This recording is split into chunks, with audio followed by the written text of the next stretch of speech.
What up, everybody? Welcome to Fantasy Bros this week, where we're going to talk all things fantasy, and we're going to recap our week one matchups in the Fantasy Bro Fantasy Football League. Then we're going to look at week two and look at what matchups are ready to come. This is our other host, wrong hand, John, Mr. Nast, the host of Nast Basement Show with Mr. Nast. And we're going to bring to you fantasy football. So, John, what do you think of week one? Well, it depends on how you look at it. I think my team underperformed at certain key positions. I made a lot of mistake. I don't think I would have won regardless, but I could have got a little bit more points out of it. Okay. So, good evening, Curtis. Thanks for joining. Yes, good evening, Curtis. Welcome to Fantasy Bros. So, we had a couple high-scoring games this week in our league. We had This Team Sucks, a.k.a. Tyler, his team versus the Kareem Pies, Vince, going at it this week. Vince was able to outscore by about 24 points Tyler's team. He had a couple top performers. The most notable with almost 40 fantasy points, which is just outrageous. You don't see that very much, even in a PPR league. Still pretty crazy stuff. Justin Jefferson had 39.4 points. One of the highest scoring players, I think, of this week. I haven't seen anybody score higher.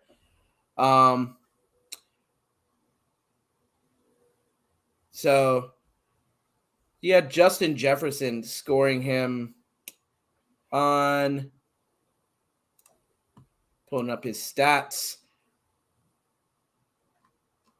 He had 9 receptions for 184 yards with 2 touchdowns. So for those of you who don't know, in our league, it's 1 point for every catch you make, 6 points for every touchdown, and then we get 10 points for every 100 yards. So 9 receptions for 184 yards and 2 touchdowns is just absolutely fantastic. So Now the question is, does you keep it going all season? Well, it's going to be interesting because going into week 2, I believe, correct me if I'm wrong, they're playing the Eagles. Correct. In Philly. Correct. So, question is not only is he going to be able to keep it up, I mean, to do that against a Green Bay defense. Yeah. I mean, Green Bay, I don't think Green Bay is not the most notable of defenses, but they're not the worst either. And we certainly don't see them play the what they play today. No. But Tyler, he had Cooper Kupp. Cooper Kupp had a pretty good showing against the Bills. Buffalo Bills, yep. He had 31.8 points. He had 13 receptions for 128 yards and 1 touchdown. So I foresee both Jefferson and Kupp for these two teams, for Vince and for Tyler. They're going to be common leaders on this type of format. In this type of format and in this league. That I think weekly we're going to see them, and unless they get injured, which they're both younger, and hopefully that will attest to their health. and they'll be able to keep their health up without risking any severe career-ending injuries. But we all know things happen. Yeah. I mean, I think Cup can keep it going because right now the Rams don't have Von Jefferson on the other side. So until Allen Robinson gets acclimated with that playbook a little bit more, I feel Cup has the potential to keep putting up these types of numbers week after week. Yeah, I agree. Now, when it comes to misplays, I mean, obviously, Vince's team winning the game in week 1. You look at his bench. I mean, the only one who scored a significant amount of points.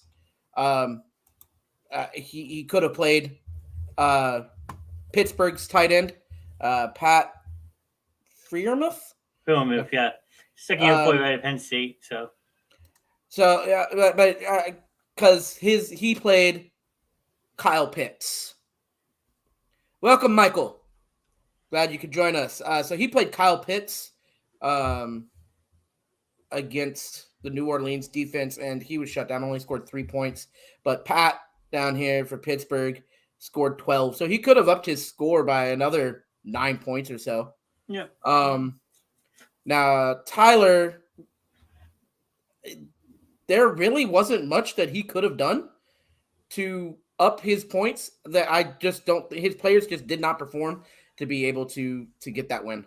I mean, the one questionable thing I would say is starting DJ Moore versus Cleveland instead of going Amon St. Brown. But again, like you said, you don't know how those. Yeah, you don't know. Perform.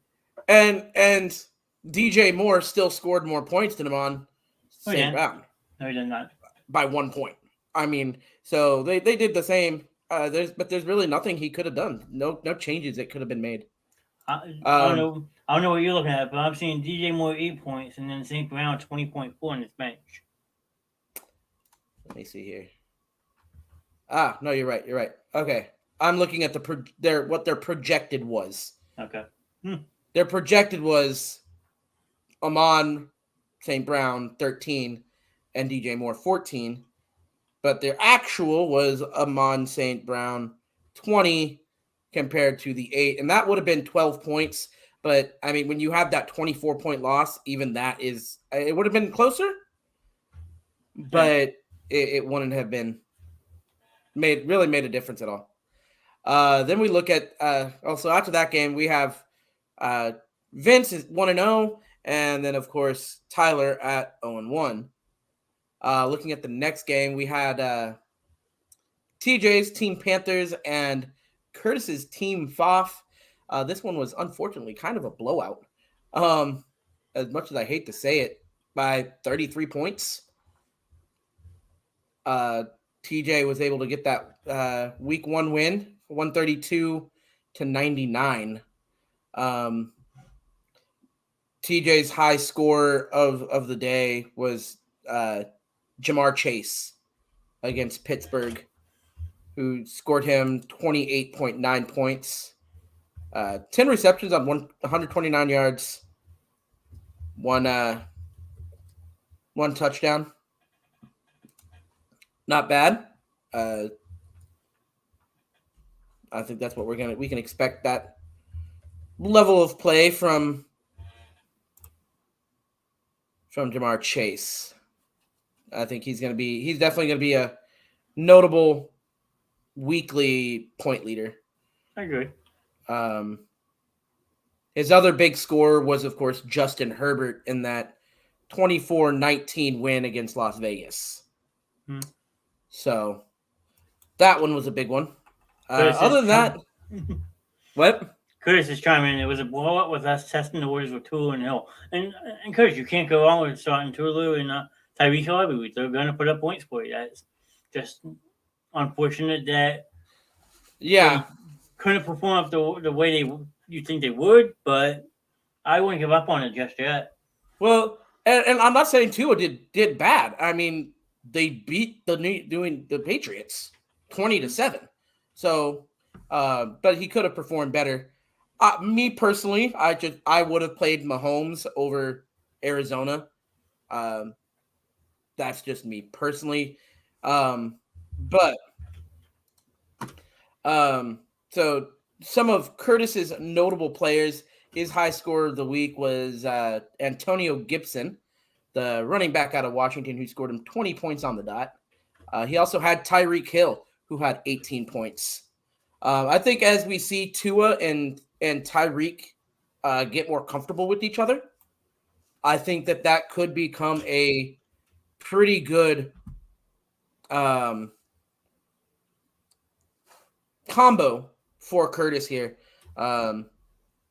So we'll have to see how that relationship between the two of them progress. I think it only goes up from there. The beat the Patriots week 1 is a testament in itself, but you're still learning certain players' techniques and stuff because a lot of these players don't play full game speed in the preseason, so they're still getting acclimated to Exactly game speed. So, but don't worry just yet, Curtis. No, Curtis. First week of the season, you get a loss, just brush it off, move on, get ready for next week. So we have, of course, with testing the waters, you did put some good players on the bench. So one misplay that the biggest one that stands out is the Patrick Mahomes or the Tua over Patrick. I understand. He's testing the waters, see how they're doing week 1. And so, but I mean, 38.5 points compared to Tua's 17.5 points. That's a big difference. That's an almost 19-point difference, I think. Mm-hmm. The one I see really that is baffling is T. Higgins over Michael Thomas. I get it. Michael Thomas is coming back from an injury. He's injury prone, but he says he's the healthiest he's ever been. And now the pressure doesn't solely fall on him in New Orleans with them adding Jarvis Landry. So Michael Thomas could be a viable flex option week after week going forward. Yeah. No. And Michael Thomas and Patrick Mahomes, had those two been played in lieu of T. Higgins and Tua, this game would have been a completely different game. Oh, yeah.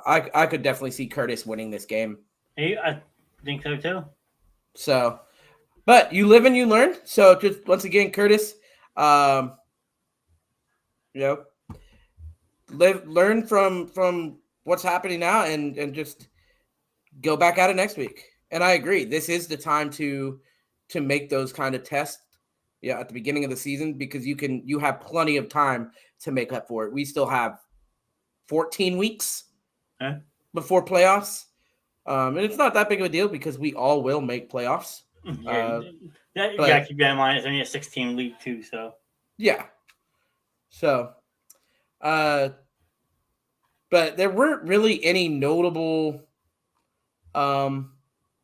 misplays for TJ. I mean, it was unfortunate that his Packers defense allowed 23 points, and so he got no points from his defense. But other than that, I think really the only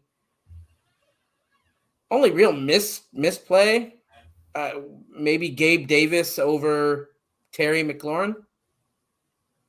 Yeah, but Scary Terry's gonna put up numbers every week, so yeah, and if you're going off the projected, I mean, and I would definitely take a Terry McLaurin.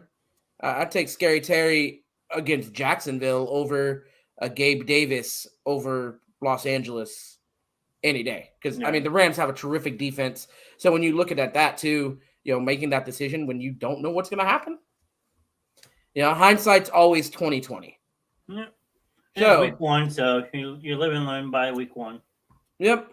So after that matchup, we have TJ at 1-0 and Curtis at 0-1. But Curtis, you got this. You'll pick it back up. Don't know if it'll be this week, but because I think I'm going to take it again this week. He's pulling himself because I've been hearing nothing but the chirping since Sunday night. So my hands are up, Morgan. Okay, So then we have the final game, and that's between us two hosts. I think this was a great first week matchup to have me and you. Between me and you, the excitement of me and you get to go at it week one, sort of almost as exciting as the Minnesota Green Bay rivalry in week one, which was a highly disappointing matchup. So I guess you're calling our matchup a disappointment too. I'm like Minnesota here. I'm leaving this matchup grand. You revved up ready to go. My team, I mean, I had an almost 50-point win here, with the only player on my roster that didn't score in double digits was my kicker, and kickers don't often score in double digits. If your kicker is scoring in double digits, you must have a kicker from Cleveland because they're always kicking field goals. So no, don't just Cleveland's kicker. K. George, a rookie, nailed a 58-yard field goal to win the game. Okay. Oh no, no, that's why I'm not dissing him, because he's getting that playing time. He's the one to have. Yeah. So, but in this matchup, of course, we'll start with you, John. Who were your leading scores this week? This week I had Josh Allen giving me 34.45, which is outstanding for a quarterback. Then my flex wide receiver, Michael Pittman Jr., gave me 27.1. I think he consistently does that all year for me. So yeah, and I mean Michael Pittman, he had 9 receptions on 121 yards and 1 touchdown. But he was averaging 13.5 yards per reception. That's pretty nice. You got, before we sign off tonight, Sam will clarify this, Tyler. You know you're not seeing things that he is wearing a Tampa Bay jersey. I know the scoop. Oh, I got you, Tyler. Don't worry, I got you at the end. So, and then Curtis is still saying the guy who had first picks after week one. I still agree. Sam cheated, but don't know how, but okay. Okay, come on. What's going on with my screen here? Morgan has a joke. Why was the tiny ghost asked to join the football team? Why, Morgan? So, Morgan, not only did I win, Curtis, I outscored everybody by at least 20 points. They needed a little team spirit. I love it. So good one, Morgan. I like it. So my high scores, I had 4 that were all above 21 points, but my 2 highest scores were Jonathan Taylor, out of the backfield for Indianapolis. Even in that 2020 tie between Indy and Houston, which was honestly not what I was expecting. I was not expecting that to tie up. But Jonathan Taylor had 31 carries, which if he's getting the ball 31 times a game, I'm happy. And then, but 31 carries for 161 yards and 1 touchdown. On top of that, he also had 4 receptions for 14 yards. Yeah, my top pick let me down. Only had 8.2, so I guess I should have started my other counterpart this weekend. I had Saquon Barkley on my bench with a whopping 33.2. Yeah, Saquon went off. Saquon went off against Tennessee this week. 18 carries for 164 yards. Those are some crazy numbers. He also had 6 receptions for 30 yards. So, I mean, this is a guy who I think he's going to put this, if New York keeps giving him the ball and his line can block for him, I think he puts those numbers up every week. I agree. Maybe not 33 points, but, I think he's going to consistently be scoring 22, 23, 24 points at least. Shout out to my cousin Kelsey. What's up? Good evening, Kelsey. Thanks for joining. And then Morgan has another joke. Where do football players go when they need a new uniform? What is that, Morgan? Tell us. The end zone. Hat in New Jersey. I got it. Like it. So, but my high performers were Jonathan Taylor was my highest, and then right behind him was Jalen Hurts, who I expected to play well, but threw for 18 completions, 243 yards. But I got 27 points, and he didn't throw a single touchdown.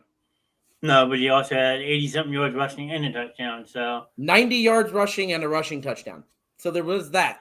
So I think that, and especially with Dak out right now, I might have to go back and because as of right now, I think they're projecting 6 to 8 weeks for Dak being out, which I'm not 100% sure, but I think that takes him out for the first Dallas-Philly matchup. it'll be close. It might.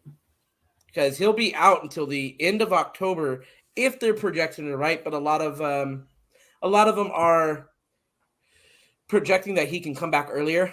My hope is that they don't rush it and rush him back, and then he gets re-injured first week back.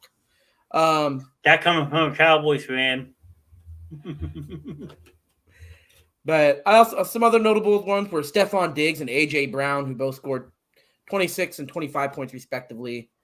Jerry Jeudy also had 20 points. We were just saying. Yeah, Jerry Jeudy had 20 points, and Joe Mixon had 21. So, yeah, and I look at my bench, and I'm glad my bench stayed on my bench. The only player to score in double digits on my bench was Matthew Stafford, and he only scored 10 points. Mm-hmm. So obviously the call of Matthew Stafford or putting Jalen Hurts over Matthew Stafford paid off. And what he won't tell people is he was going back and forth with CeeDee Lamb and Jerry Jeudy, asked me for help, even though he was beating me and playing me this week. and I kind of gave him a small assist and told him no. Well, you told me what you would do. I still made the choice. Okay, but I still help, so I get an assist. But and I did decide to play Jerry Jeudy because I think Jerry Jeudy's going to be better because he's one of the only. He's not the only, but Denver doesn't have a whole lot, and Jerry Jeudy is. Sure about that? That offense is pretty stacked. But Dallas just needs a new quarterback. I kind of agree with Curtis on this one. Then you got Tyler saying Dak did a robbery with the Cowboys. We can all agree that Dak shouldn't have gotten paid the money he did. And then Morgan has another joke. When should football players wear armor? When's that, Morgan? And I have Judy in my other league. You need to snap for me. So, during that game, nice. I love him, Morgan. Oh, Morgan's on the road tonight. So, with a 181 to 132 win, I'll take the 1-0 start, and John will unfortunately take the 0-1 start. So if we look at our standings right now in the East, which is me, TJ, and Curtis, me and TJ are 1-0, and Curtis is 0-1. And then in the West, which is Vince, Tyler, and John, Vince is 1-0, and Tyler and John are 0-1.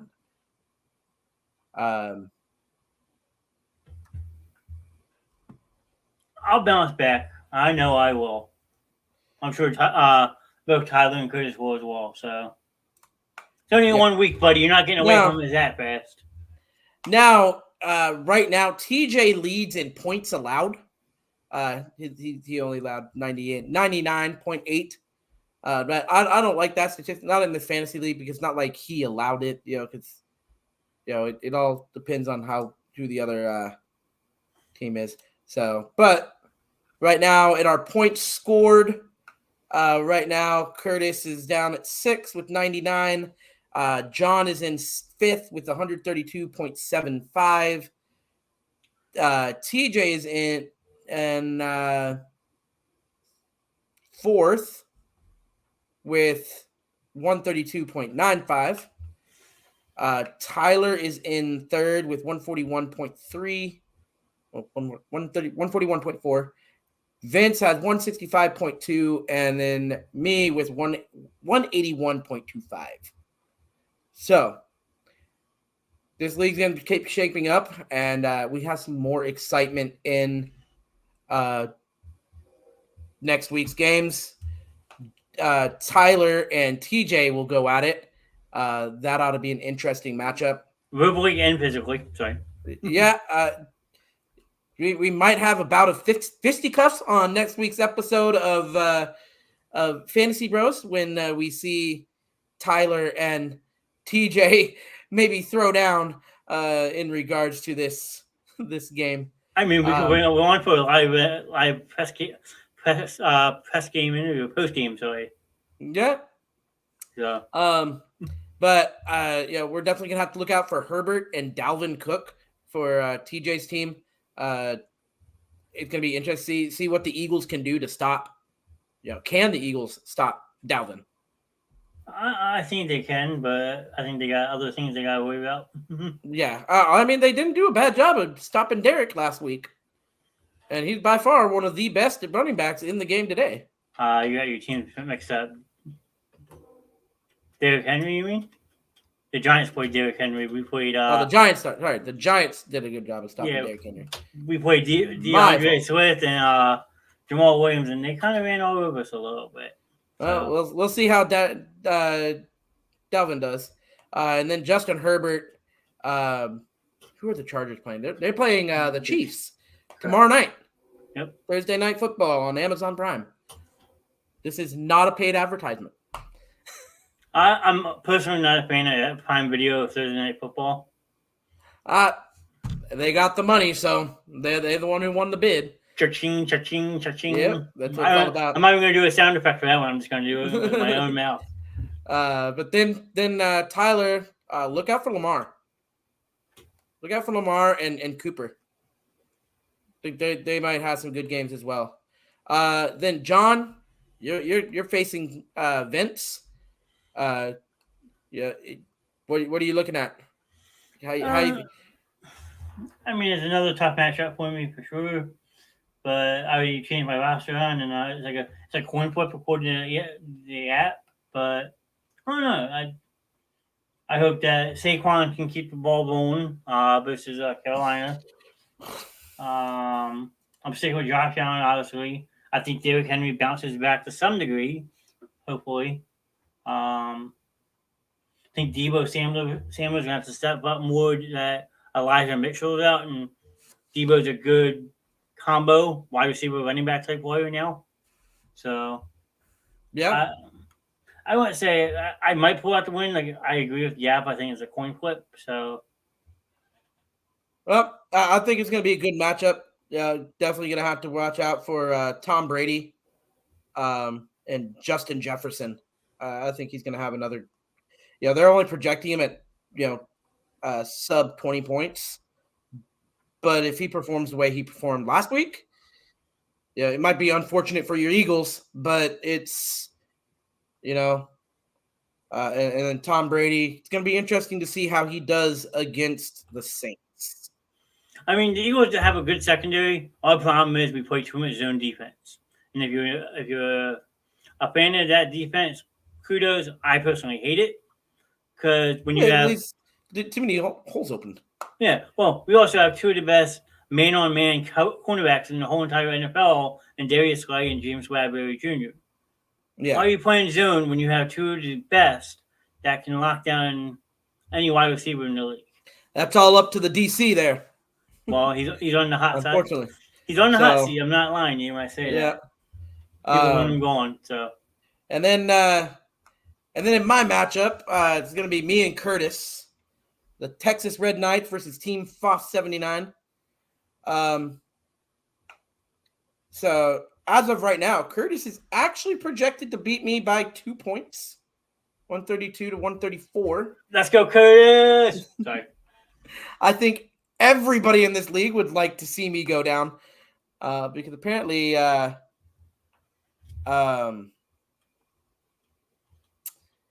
even you guys all think I'm cheating because I got that first round pick. I had nothing to do with that first round pick.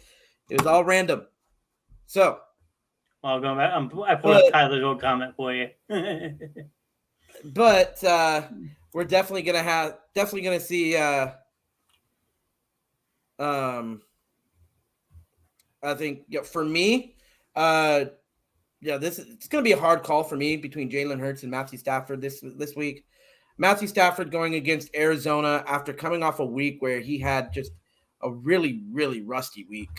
3 interceptions to 1 touchdown. Just absolutely abysmal for Matthew Stafford. And I could definitely see Matthew Stafford coming back and making this a much better week against Arizona and just sort of having that comeback game. Well, they need to definitely get back on track as a whole team because they the defense looked lost too. They were. I agree. But Jonathan Taylor going up against let's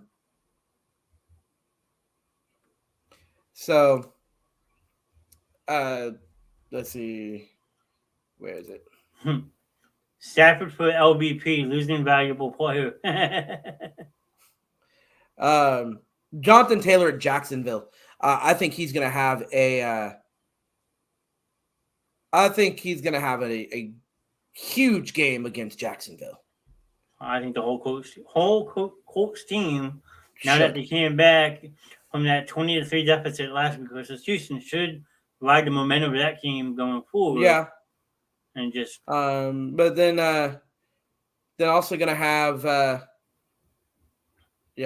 Joe Mixon. I think as much I'm a Dallas fan, everybody knows that, but they have a hard time stopping the run sometimes. Some games they can be on point with their rush defense, but there's other games where they just get eaten alive. And so Joe Mixon, I think it's going to go one way or the other.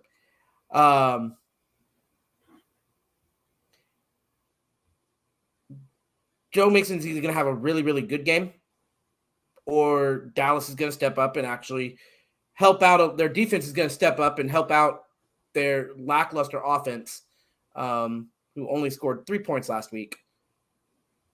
And yeah, Stephon Diggs could have a big week. So I have a couple good matchups for me that I'm looking at. Gonna make some changes, see if I can't get a few more points, but it's all gonna come down to, in the end, projected points don't matter. It's what actually shows up on that scoreboard. So, man, especially in a league like ours that can have crazy ups and downs, but other leagues, the projections are usually pretty spot on. Yeah, I mean, you do have the occasional, just total flops. Like last week with Matthew Stafford, he was predicted to have 25 points and he had 10. Other times you have the unexpected, just they went off type weeks. They were projected to have 10, 11 points and they end up with 25. So you never know. It's all the game. But looking at the actual NFL scoreboard for week 2, just not going to touch on every game, but some fantasy-wise, some good games to keep up with. Tomorrow night's game, the Chiefs versus Chargers, having Justin Herbert and Patrick Mahomes going at each other. 2 great quarterbacks, so it's going to be interesting to see who comes out on top of that one. Now, keep in mind, though, Justin Herbert will be without Keenan Allen tomorrow night, just so you know. Yeah. Then looking through here, interesting. Since when did we start having 2 Monday Night Football games? Well, they normally do 2 Monday night games the opening week. I don't know why they're doing 2 this week, but they're both very intriguing matchups. Bills and Titans should be a good one. I see the Bills taking that one, but to see how Josh Allen comes off that win against the Rams. Is he going to let that big win against the Rams get to him? Or is he gonna hold his own and come out and play like he should? Titans, they're gonna need to see a lot more out of Derrick Henry, for sure. On top of their receiving core, and then the Vikings-Eagles game, that could actually be a pretty good one. It should be. I mean, defense can put pressure on Cousins, make him a couple mistakes, but Curtis wants to know that you're looking good at your new computer. Yeah, I see that. Thank you, Curtis. It is a brand new computer, and it's nice. So much better than having to use my phone. He's just jealous.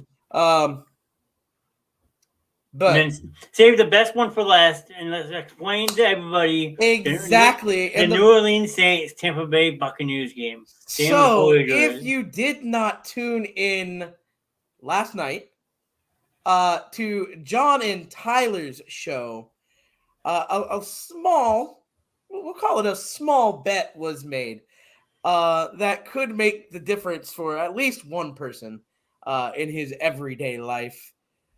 So the bet that was made was between Tyler and another one of our friends who was on stream last night, doesn't seem to be here tonight, but our friend, again, good friend, Lou.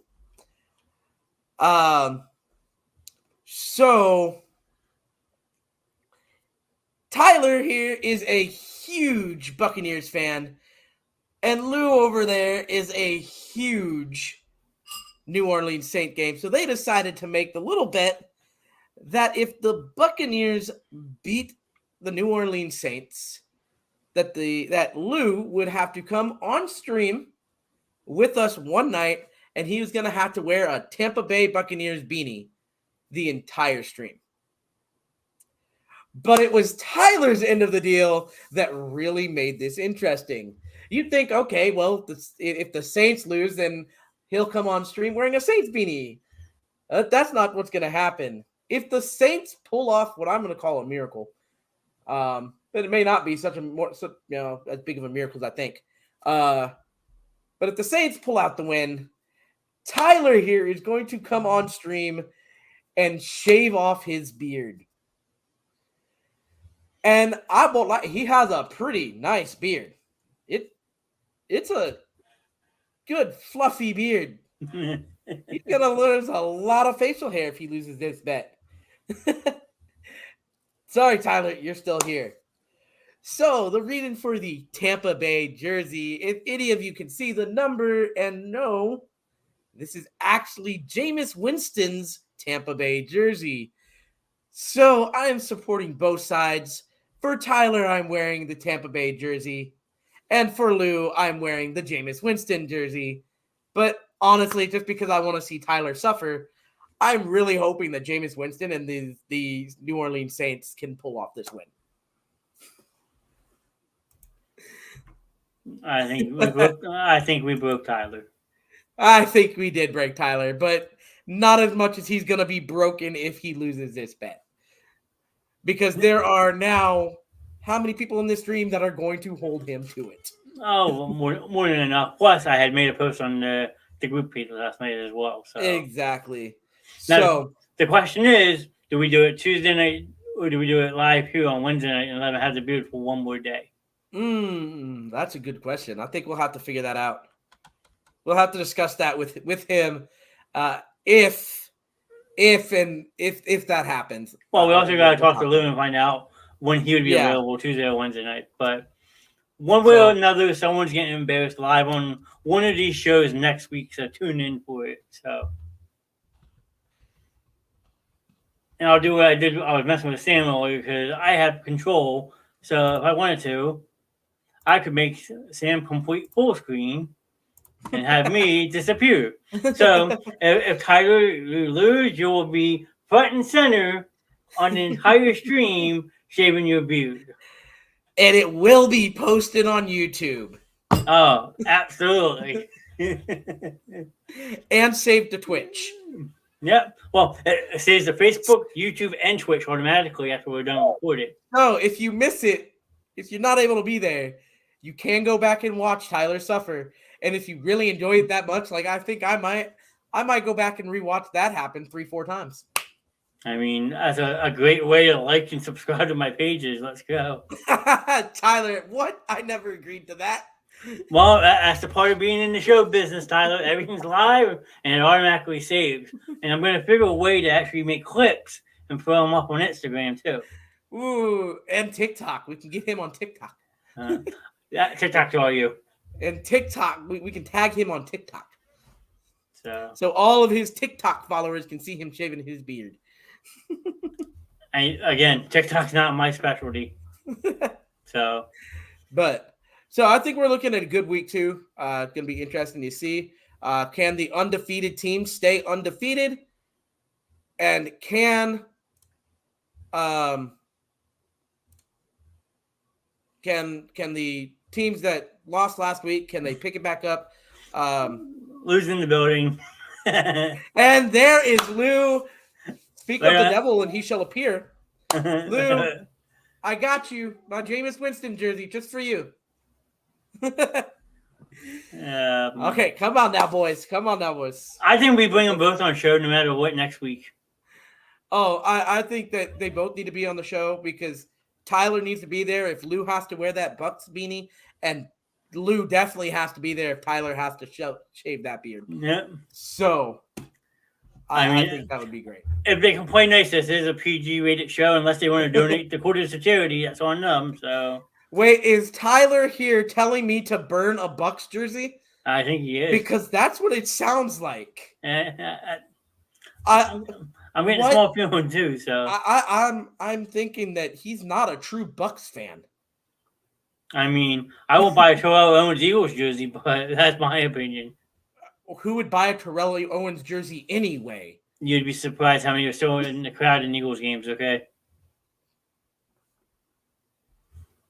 Man ran around the league like Coke. He said no because of Jameis Winston. I hated him. Well, so I guess he's still supporting Tampa Bay, but hating Jameis Winston. So whatever you choose to do with the jersey is your story. So that's all you. Now, me and Tyler also have a head-to-head matchup in Madden 23 that I don't know if we're gonna play that tonight or when we're doing that, Tyler, but we'll figure it out. But we're gonna play that matchup. And you have to hear him whine about that and say how you embarrassed him on stream, complain to me. My phone will keep going off to about 2:00 in the morning. See, now this is good sportsmanship. There you go, Tyler. Way to be a champ. And now we wait for Lou to come back with the burn. Yeah. Because that's Lou. If you don't know Lou, that's Lou. So. But he's a good guy. He's a good guy. So, but hopefully you guys will all tune in. Hopefully you guys will all tune in next week for John's Tuesday night show, the basement show with Mr. Nass. And then join us again on Wednesday when we have our Fantasy Bros stream, and we will let you know what happens between Lou and Tyler. Oh, don't forget, I also do Friday night movie nights too. And Friday night movie night. Can't forget Friday night movie night. Sam doesn't like hanging out with us anymore on Friday night. He thinks he's too popular. He just does one show a week and he's out. So I don't get Sam for 45 minutes a week now anymore. So Mariah, if you're watching, I'm sorry I take his time. It's all depending on what Mariah is doing. So and girlfriends always come first. Tyler about to catch these hands. See, and there's the comeback that I expected from Lou. So, but I hope you guys all have a great night. Have a great week. And we'll see you next week.